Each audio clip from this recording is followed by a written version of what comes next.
Hi guys, Dan here at Trojan Art Painting. This is just a video to show you the method that I have used over the years for painting tartans on 28mm figures that is simple and looks good on the tabletop. Well, it looks good to me anyway.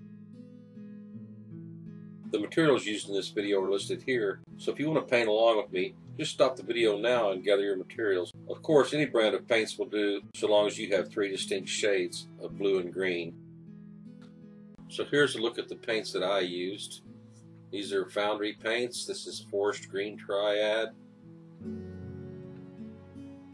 And for the blues, I use a combination of Foundry French blue and sky blue, and then Foundry Ochre Light and a Vallejo Red. First up will be the dark blue paint.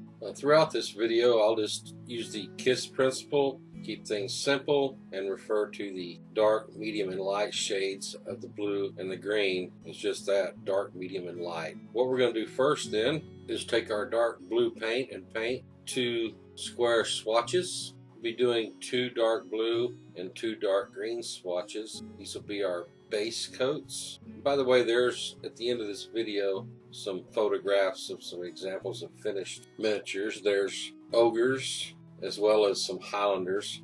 If you go back to the 9th video I did on this channel on the 29th of October last year, you can check out the video. There's a video called Lady Macbeth's Army. There's a whole bunch of photographs there in the form of a slideshow that picture tartans painted using this technique.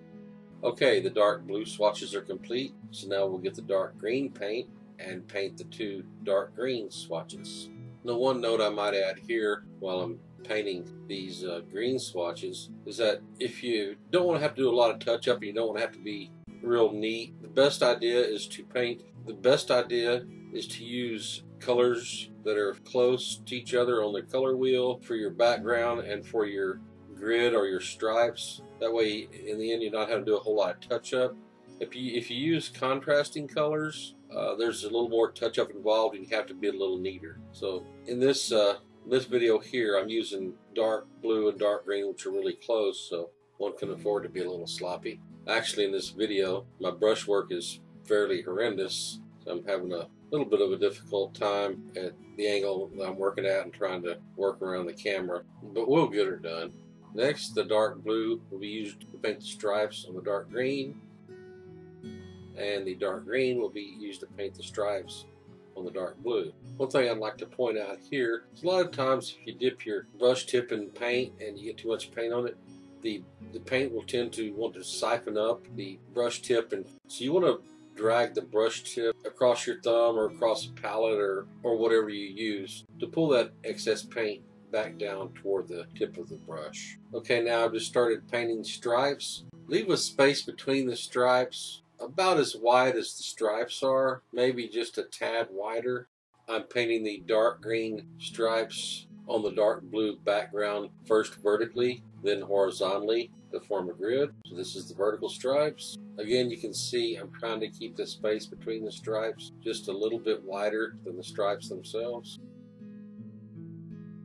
Now I'll paint the horizontal stripes to form a grid. Here I'm getting a little sloppy. The lines aren't exactly parallel, but I'm not going to worry about that because on the actual fabric on the miniature, the lines aren't going to be parallel most of the time anyway. They're going to follow the folds and creases of the fabric as it blows in the wind or stretches across a leg or a bent knee or bent elbow, etc. So main thing here is just to give you the idea of the technique and not so much to paint a perfect waffle pattern. Okay, now I'll take the dark blue and paint the stripes on the dark green swatches. And the pattern here will be the same as the pattern of the swatches on the right. So I sang you to sleep after the love with a song I just wrote yesterday, and I hope you can hear what the words and the music have to say. It's so hard to explain everything that I'm feeling face to face Things seem to go dry, but I love you so much that the sound of your voice can get me high. And I know that my song isn't saying anything new. Oh, but after the love, I'm still in love with you. That song was by request from Waterloo 745. Happy to comply with any other requests. Just send me a comment. Okay, next I'll take the medium green paint, and what I'm trying to do here is paint a line that's slightly thinner than the dark green lines that have already been painted on the dark blue background. The idea here is to just leave a little bit of the dark green paint showing on either side beneath the lighter green paint that you're applying. Again, doesn't have to be exact, just get it as close as you can. So you're just painting that medium green line right over the dark green lines, just not quite so wide.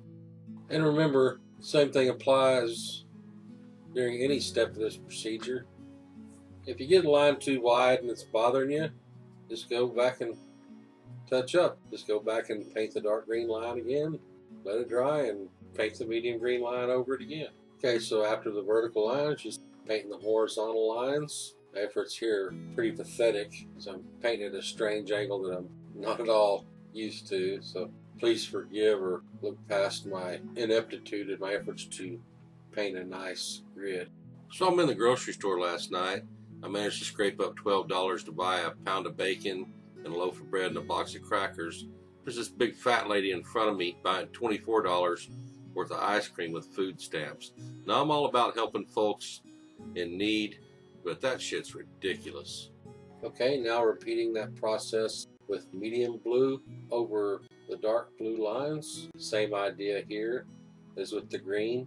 Just try to paint a slightly narrower medium blue line down the center of each dark blue line.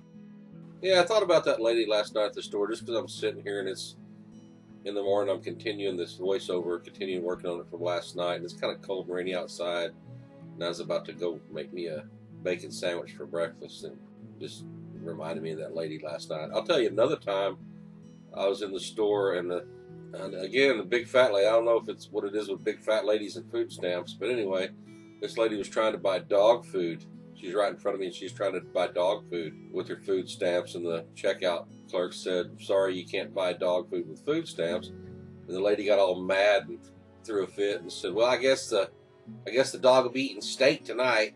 And she held up the whole line while she went back and got this big, huge roast and, plopped it down on the checkout counter there. Apparently she's too stupid to even know the difference between steak and roast. Anyway, sorry if I'm offending any of you socialists out there.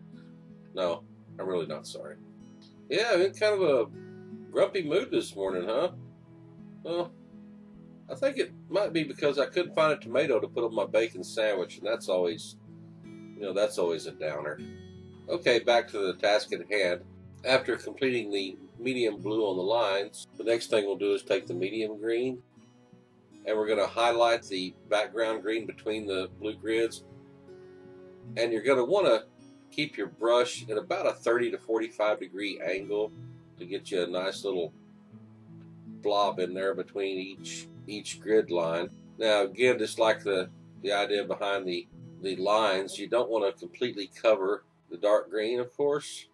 You're just highlighting this, so you want to just put it right in the middle of the dark green, leaving the edges still showing to give you a good border between the medium green and the dark blue. So you're just keeping your brush at about 30 to 45 degrees, and that really depends on the side of the square that you're highlighting. So just work your way down the row, and it's as simple as that. Oh man, Bruce just farted. Woo. Yeah, because I gave my dogs a little bit of bacon because they're my buddies and they hang out with me. Anyway, Boo always lays on the chair by the window, but Bruce, he curls up at my feet under the desk while I'm painting. And man, he just let loose with the brutal, and I almost start gagging. I had to leave the room for a minute, come back in, and light my lighter and put it down there by him and burn off some of the excess. Bruce, man, you're killing me, dude. Seriously. And this is kind of the fun stage of painting that you always get to when your project actually starts looking like you envision it in your mind. It's kind of starting to look like a tartan, so that's always a good thing. Okay, now I'll move over and do the same thing with the medium blue that I just did with the medium green. Just touching the dark blue of the background, give it a highlight. Now, I don't know how many of y'all know this, and it's not that big a deal, but a few years back I wrote a book called If It Floats, Put a Cannon on It, about the navies in the American Civil War. And I've been working on another book, just off and on for years as well, about my experiences in the United States Navy, or what they now call America's Navy. And it's called Captains, Criminals, and Crazies. And it's just a look at some of the really oddball folks that I met during my time in the Navy. On the submarine crew that I was on, I actually had a devil worshiper and a guy that ended up being a murderer. Yeah, this is on a Ohio-class submarine, the USS Alaska, that carried 192 nuclear warheads on board. The devil worshiper was a radioman, and the murderer was, of all things, a missile technician. Yeah. So if any of y'all be interested in hearing some stories out of either book, just leave me a comment, let me know, and I'll be happy to spin you a yarn or two.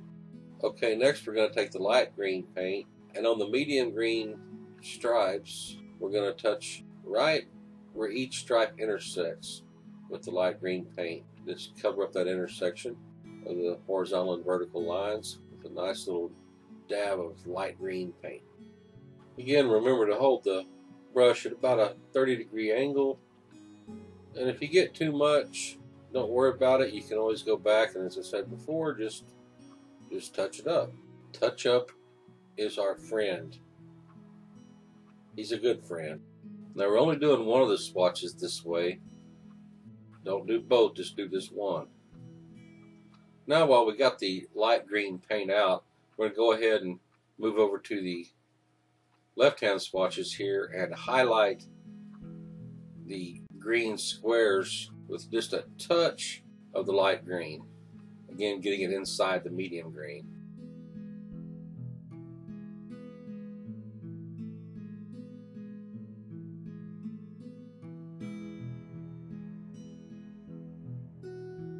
We go ahead and do that on both of them.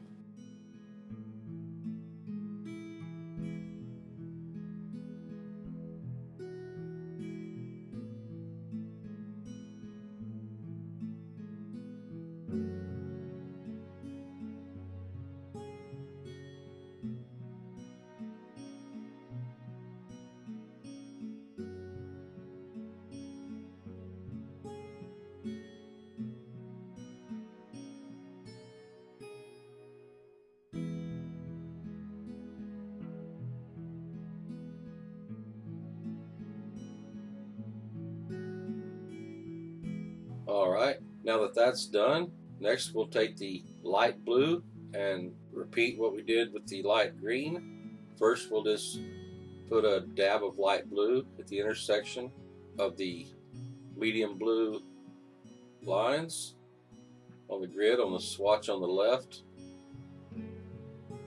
Just on the one swatch, not on both. Got little bits of bacon in my teeth right now. Just had a couple bacon sandwiches with the dogs. And that's some good stuff. Up some of that Wright brand bacon from Arkansas. Some of that thick slice. Make you want to slap your mama.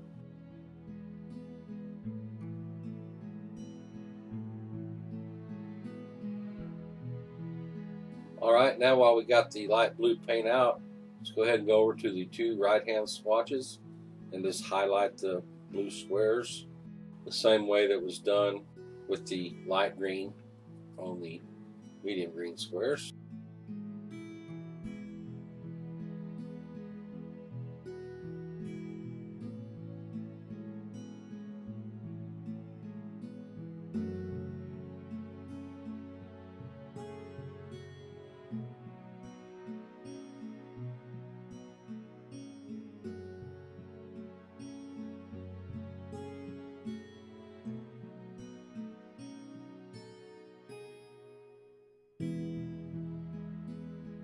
Now with the red paint on the second swatch, we're going to touch the intersections in the same way we did on the first swatch with the light blue and on the third swatch with the light green.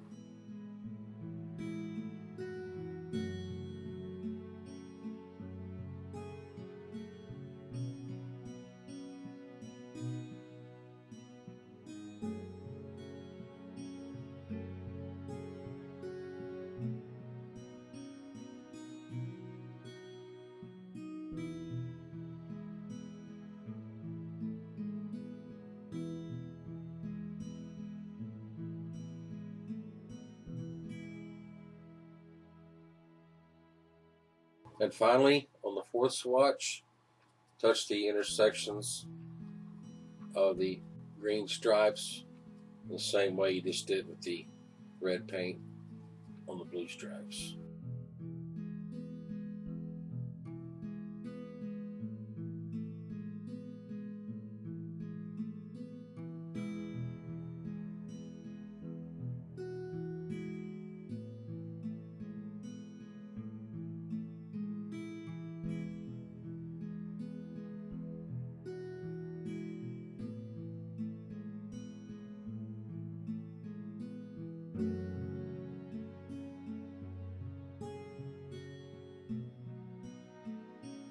And that's it. That's all you got to do. And there's your 4 samples of how to paint simple tartan. Keep it simple. Just go step by step, and you won't have any problems.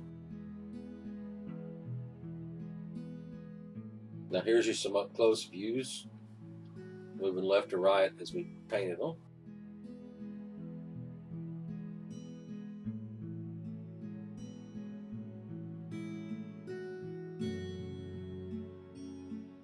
And here's just a few samples of some painted miniatures that I mentioned earlier. A few ogres and some figures from my Highlander army. Okay guys, thanks for watching. Keep painting, keep your positive attitudes, and I'll talk to you again soon. Bye.